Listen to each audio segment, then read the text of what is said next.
Okay, let's just dive right into this explainer and unpack the totally mind-bending, chronological cascade of catastrophe that would unfold if our planet suddenly slammed on the brakes. You know, we take our 24-hour day completely for granted, don't we? But the reality of our planet's rotation is that it's absolutely fundamentally tied to our survival. So today, we're going to walk through the exact minute-by-minute scientific breakdown of why Earth stopping kills literally everything, and just how incredibly strange the surviving remnants of our world would actually become. Right now, you might feel like you're sitting perfectly still, right? Whether you're at your desk or maybe just relaxing on the couch. But you, your house, and literally everything around you are actually hurtling eastward at incredible speeds. And that begs a pretty terrifying question, one that physicists and astrophysicists just love to ponder. What if that ride just stopped? Like not slowed down, but instantly, completely halted. Section 1. The first terrifying second. We really have to start at the very first millisecond of this hypothetical disaster. I mean, before we even think about talking about weather or climate, the sheer physical trauma of the very first second is enough to end almost everything as we know it. See, if the ground suddenly stops rotating, the laws of inertia take over. Your body, your car, your house, basically everything not bolted directly to the Earth's deep bedrock just continues moving at the planet's previous rotational speed. Down at the equator, that means you are suddenly launched sideways at about 1,000 miles per hour. That's roughly 470 meters per second. The ground stops, but you absolutely do not. And the geography of exactly where you are when this happens? Well, it changes everything. At the equator, you'd experience a sideways deceleration equal to about 3/4 of Earth's gravity. In just one single second, you and everything around you are launched half a kilometer. But let's look at the poles. Scientists stationed at the very top or bottom of the globe have zero angular momentum. If the Earth stopped, they wouldn't even feel a bump. They would literally just be sitting there, probably incredibly confused when they suddenly lost all contact with the outside world. Section 2. The supersonic atmospheric blender. So, let's say you miraculously survive that initial jolt, maybe because you were in some ultra-deep underground bunker. Well, unfortunately, you immediately transition into a fluid dynamics nightmare because the atmosphere, it simply refuses to stop. The air surrounding our planet actually has mass, and it keeps right on moving at that baseline speed of 470 meters per second. For a little context here, the speed of sound is only 343 meters per second. So this creates a global supersonic windstorm for anyone living between 42 degrees north and 42 degrees south. That strike zone contains about 85% of the entire human population. Every major city would be flattened in seconds. It's exactly like comedian Ron White once noted about hurricanes. It's not the wind itself, it's what the wind is carrying. The atmosphere essentially becomes a giant blender. We're talking filled with shattered glass, concrete, cars, whole trees just flying around. Even if you have a heavily fortified bunker specifically designed to withstand 1,000 miles per hour winds, it's still about to get smashed by your neighbor's poorly anchored bunker that was just turned into a supersonic projectile. Section 3. Oceans reshape the planet. The really crucial point here is that while the wind is scrubbing the land completely bare, a much, much heavier fluid is preparing to entirely redraw the map. I'm talking about the oceans. At 0 seconds, the planet halts. At 1 minute, those supersonic winds we talked about atomize the surface layer of the ocean, just completely turning the water into a violent mist. By 1 hour, the massive inertia of the oceans causes them to slosh sideways, generating these unbelievable underwater waves traveling at 800 kilometers per hour. When these waves finally hit the shoreline, they form walls of water miles high, traveling inland and washing away absolutely whatever the wind might have left behind. Then, over the coming days, the very geography of Earth completely transforms. Because Earth is no longer spinning, it loses its centrifugal equatorial bulge. Without that outward force holding the water around the middle of the planet, the oceans literally drain away from the equator. Sea levels there drop by a staggering 5 miles, pushing all that water to submerge the poles.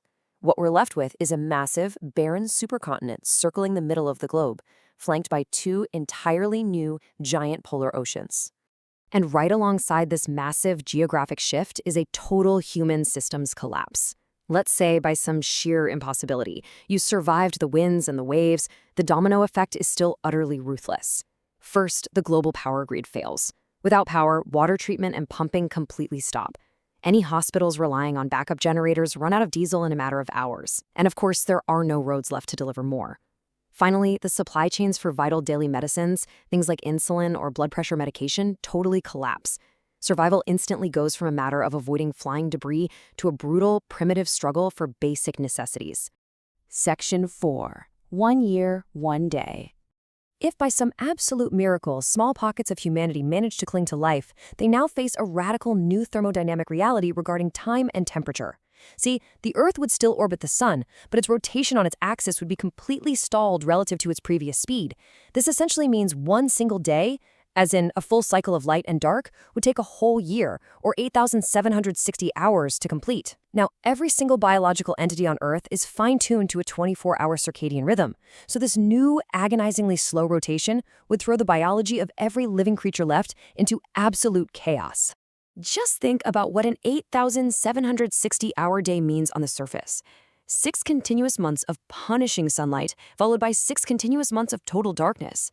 On the day side, the heat just builds and builds with no chance to cool off. Temperatures would climb past 100 degrees Celsius.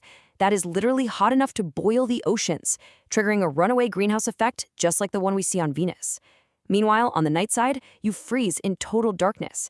It gets so incredibly cold over there that the atmosphere itself would actually begin to condense from a gas into a dense liquid, and eventually into a complete vacuum. So who exactly inherits this fractured world? Well, the only survivors might be deep-sea extremophiles, living near hydrothermal vents, just happily using chemosynthesis instead of sunlight to make their food. Then you might have some very confused penguins, since they're already adapted to enduring months of darkness in the extreme cold. And humans? We would be forced to become permanent nomads. Literally, our only chance would be constantly migrating to stay in the temperate twilight zone, that narrow, moving sliver of land caught perfectly between the baking sun and the freezing dark. Section 5. The death of magnetism. But as we look underground, we see that the geologic and cosmic decay of a stopped Earth might be the final, inescapable nail in the coffin. If the Earth's surface stops spinning, it stands to reason the molten iron and nickel core at the center of our planet might eventually stop spinning too, and that's a huge problem. This swirling core generates the dynamo effect, which in turn powers Earth's magnetic field. If that core halts, our magnetic shield completely decays and shuts down. Without it, our atmosphere gets stripped away by solar winds. Deadly solar radiation and coronal mass ejections would just bombard the planet, completely mutating or annihilating any resilient life that somehow managed to survive on the surface. Section 6. The moon's slow fix. Believe it or not, the forces of the cosmos are actually trying to stop our spin right now. But within the physics of our solar system, there's a bizarre, kind of ironic silver lining. See, the Earth's rotation isn't constant.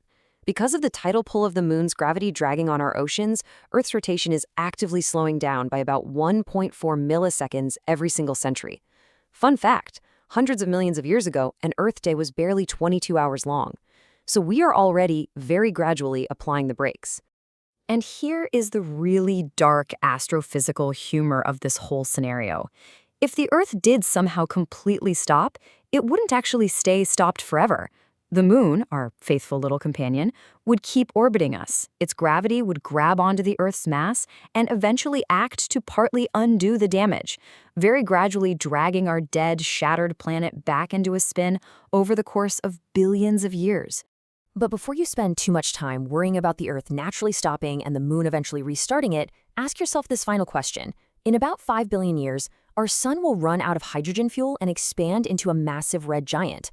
So won't that expanding sun burn our planet to an absolute crisp long before our spin ever truly runs out? It's a pretty humbling reminder of our fragile place in the universe, isn't it? We are on an incredible, perfectly balanced, 1,000-mile-per-hour ride right now, and honestly, the absolute best thing we can do is just hope the brakes never engage.